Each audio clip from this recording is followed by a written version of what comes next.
Terminó la novela por la elección del Contralor. El último capítulo lo protagonizó Carlos Hernán Rodríguez, quien arrasó en la votación. En total, 260 congresistas lo respaldaron. Su principal contendora, María Fernanda Rangel, desistió de su aspiración, evitando una estruendosa derrota.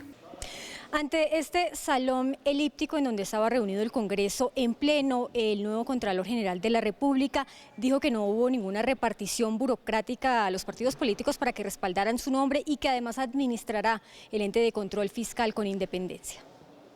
Quienes están pensando que lo que hubo fue, para llegar a este acuerdo, una repartija burocrática, están totalmente equivocados.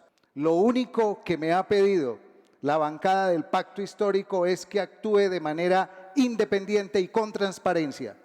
Para muchos esta fue la primera prueba superada de la coalición de gobierno en el Congreso. Incluso el nuevo Contralor logró lo impensable, unir al uribismo y al petrismo. Esto no obedece a ningún tipo de acuerdos con el pacto, simplemente coincidencias que se dan, pero nosotros no fuimos como los partidos que echaban para adelante y para atrás con un candidato a otro. Nosotros hicimos un proceso serio y al final tomamos la decisión. El pacto histórico no termina en el mismo bando del uribismo. De hecho, el pacto histórico es el primero en apoyar al primero de la lista justamente por meritocracia. Luego vienen los demás partidos. Al final esto es una elección. Las elecciones se tratan de consenso, las elecciones se tratan de mayorías. Es un caso de asombro y esperemos pues que esto no sea reeditar un montón de acuerdos burocráticos en la Contraloría. Es lo que nosotros le pedimos al nuevo Contralor. Pero sí es muy incómodo para nosotros terminar votando al lado del Centro Democrático. El abogado también consiguió el apoyo de partidos independientes como Cambio Radical. Nosotros honramos nuestro compromiso, nos quedamos hasta el último minuto. Recibimos una llamada del señor Contralor. A través del doctor Germán Vargas fuimos informados de ello. Paradójicamente, algunos congresistas petristas prefirieron votar en blanco. Rodríguez advirtió que usará el espejo retrovisor en la entidad.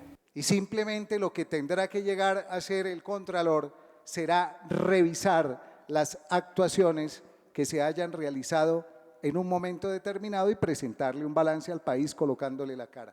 Y respondió a los cuestionamientos por su supuesta cercanía con políticos destituidos y condenados por parapolítica. Me han tildado absolutamente de todo por unas relaciones con el ex senador Juan Carlos Martínez y con el ex gobernador Juan Carlos Abadía. Les manifesté siempre a los medios de comunicación por qué no revisan mi gestión como Contralor durante ese periodo. En medio de la elección, el presidente del Senado anunció que radicó un proyecto para eliminar la Contraloría y crear un tribunal de cuentas. Los tribunales de cuentas en el mundo son cortes, son múltiples, de manera que no es un solo ciudadano. No son fortines burocráticos, son más eficientes y se establece su elección por vías de carrera administrativa. Es un modelo completamente moderno, distinto, que permitirá, espero que esta sea la última vez que el Congreso colombiano elige un Contralor.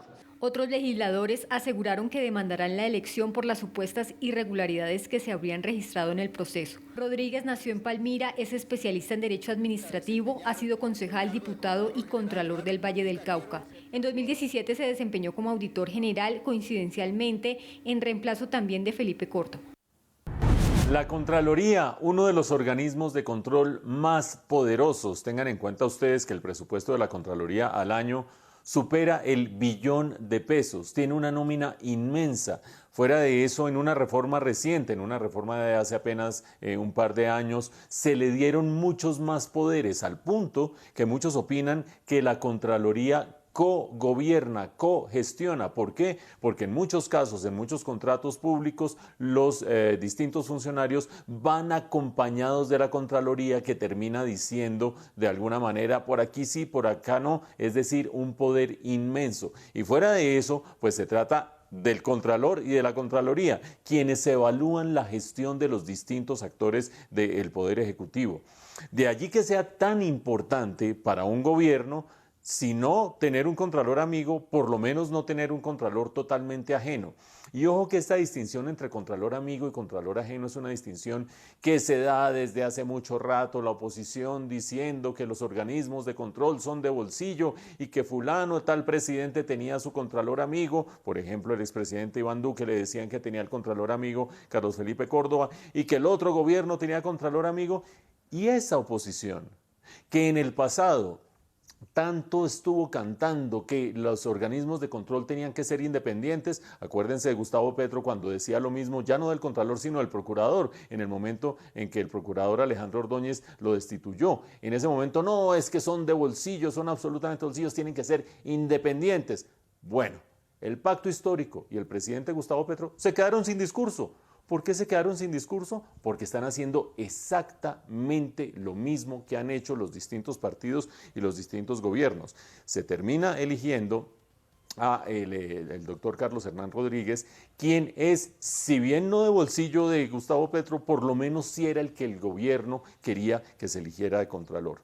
Acuérdense ustedes, hace 3 semanas María Fernanda Rangel tenía todos los votos con ella, tenía todas las simpatías con ella. Ni siquiera Carlos Hernán Rodríguez estaba en la lista última que se confeccionó. Tanto así que Roy Barreras, una de las 2 piezas claves de todo este acuerdo, terminó convocando una comisión accidental en el Congreso. ¿Para qué? Para meter ese nombre finalmente en la lista. De allí es que vienen algunas amenazas que dicen aquí hay vicios de inconstitucionalidad o vicios de problemas jurídicos en esta elección. Por una parte eso, y ya cuando queda en la lista viene el trabajo desde el otro lado. Alfonso Prada, ministro del Interior, hace lo suyo, se reúne con las bancadas que estaban apoyando principalmente a María Fernanda Rangel, la del Partido Liberal, la del Partido Conservador, la del Partido de la U, también Cambio Radical, pero principalmente las 3 primeras, y allí empieza a darse la magia. La magia consiste en que 1, 2, 3 y cambian las simpatías de María Fernanda Rangel por el nuevo Contralor recientemente elegido por el doctor Rodríguez. Y eso, que aquí dicen distintos testimonios, se dio de manera absolutamente mágica sin que nadie supiera muy bien por qué. Tiene que ver con la política, con 2 figuras, Alfonso Prada y Roy Barreras, que hicieron su trabajo, ese es su trabajo, hay que decirlo, pero trabajo que cuando estaban en el gobierno de Juan Manuel Santos se denominaba mermelada, horror de todos los horrores, y desde la oposición no hacían sino destruir con su discurso esta figura de la mermelada. Pues vean ustedes a dónde ha venido a dar la mermelada, a dónde han venido a dar las mayorías de votaciones, y ahora quién tiene el cuchillo con el que se reparte la mermelada sin cambiar absolutamente ninguno de los hábitos políticos de este país. Los que esperaban el cambio se quedan mirando cómo va la mermelada de un lado a otro y cómo las elecciones se terminan arreglando a la usanza tradicional.